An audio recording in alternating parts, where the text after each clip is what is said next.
শিশু, তোকে প্রেমের কিছুই বোঝা সম্ভব নয়। ললিতা চুপ হয়ে গেল, কিন্তু তার চোখে ছিল এক পুরনো বেদনা, যেন সে এই প্রশ্নটি আগেও কোনো জন্মে করেছে। যখন ললিতা ১৩ বছর বয়সে পৌঁছালো, একদিন সে যমুনার তীরে বসে বাঁশি বাজাচ্ছিল। হঠাৎ তার বাঁশি থেকে এক অদ্ভুত সুর বের হতে লাগল, সেই সুর যা শ্রীকৃষ্ণ তার স্বপ্নে বাজাতেন। হঠাৎ সেই স্থানের মাটি সামান্য ফেটে গেল, আর সেখানে এক মূর্তি দৃশ্যমান হল। ললিতা সেই মূর্তিটিকে তুলে নিল। সেই মূর্তি ছিল এক নারীর, যার হাতে বাঁশি ধরা।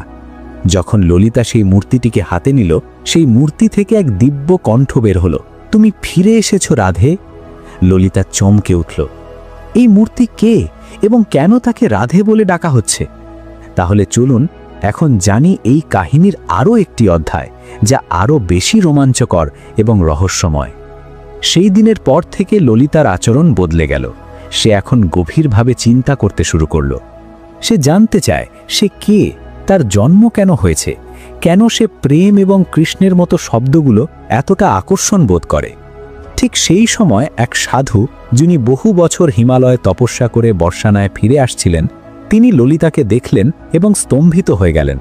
তিনি বললেন, যুগের পর যুগ আগে আমি এই চোখজোড়া রাধার মধ্যে দেখেছিলাম। কন্যা, তুমি এই যুগের নও, তোমার জন্ম হয়েছে একটি উদ্দেশ্য নিয়ে। ললিতা জিজ্ঞেস করল, কি সেই উদ্দেশ্য? তখন সেই তপস্বী সাধু চোখ বন্ধ করে উত্তর দিলেন, এই যুগে প্রেম কেবল একটি শব্দ হয়ে গিয়েছে, তুমি আবার প্রেমকে জীবন্ত করে তুলবে। এখন বর্ষানার গলিতে একটি নতুন কাহিনী জন্ম নিতে চলেছে। আসলে এই কাহিনী নতুন নয়, এটি পুরনো রাধার পুনর্জন্মের কাহিনী। এখন ললিতা কিশোরীতে পৌঁছেছে। তার মনে এক অদ্ভুত ব্যাকুলতা অনুভব হচ্ছে, যেন কেউ তাকে ডাকছে। রাতে ললিতা একা একা যমুনার তীরে গিয়ে বসে থাকত, আর সেই অজানা পুরুষের কল্পনায় ডুবে যেত, যিনি তার স্বপ্নে এসে বাঁশি বাজাতেন। একদিন ললিতা তার মাকে জিজ্ঞেস করল, মা, প্রেম কি না বলেও হতে পারে?